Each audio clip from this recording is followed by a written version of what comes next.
प्रभुज knowledge corner पर आप सबका स्वागत है। आज मैं आपको कृष्ण जन्म की कथा सुनाती हूँ। भाद्रपद कृष्ण पक्ष की अष्टमी तिथि की घनघोर अंधेरी रात थी। मूसलाधार वर्षा हो रही थी। मथुरा के कारागार में ठीक मध्य रात्रि को देवकी के गर्भ से 8वें पुत्र का जन्म हुआ। अचानक एक अद्वितीय प्रकाश फैला और शंख चक्र गदा पद्मधारी साक्षात नारायण प्रकट हुए। वासुदेव ने उनका दर्शन किया। भाव विभोर होकर हाथ जोड़कर उनके चरणों में गिरकर भयभीत स्वर में बोले, अहो भाग्य प्रभु, जो आपके दर्शन हुए। मुझे भय है कि यदि किसी ने भी आपके दिव्य रूप को देख लिया तो अनर्थ हो जाएगा। भगवान मुस्कुराए और अपनी माया से उन्होंने सुंदर शिशु का रूप धारण कर वासुदेव से कहा, यदि तुम कंस से भयभीत हो तो तुरंत मुझे अपने मित्र नंद जी के घर गोकुल पहुंचाकर सोई हुई यशोदा के बगल में सुला दो और योग माया जिसने यशोदा के गर्भ से जन्म लिया है उसे ले आओ।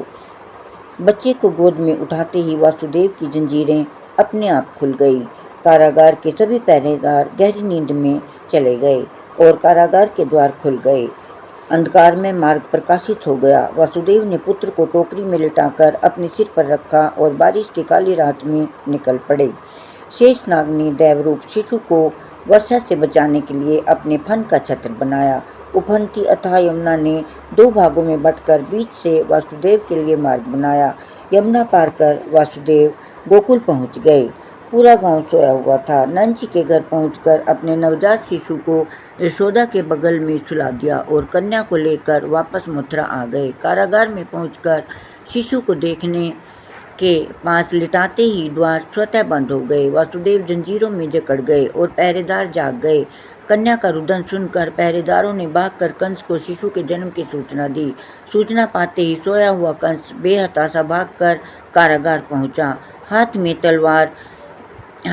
तलवार लिए हुए कंस के रौद्र रूप को देखकर भयभीत देवकी गिड़गिड़ाती हुई बोली, हे कंस, तुमने मेरे सभी पुत्रों का वध कर दिया है।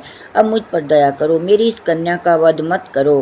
कंस पर बहन के विलाप का कोई असर नहीं हुआ। उसने विलाप करती हुई देवकी से कन्या को छीनकर जैसे ही पत्थर पर पटकना चाहा वैसे ही कन्या रूपधारी योग माया ऊपर की ओर उड़ गई और दिव्य अस्त्रों से सुशोभित अष्टभुजाधारी देवी अपने दिव्य रूप में प्रकट हुई।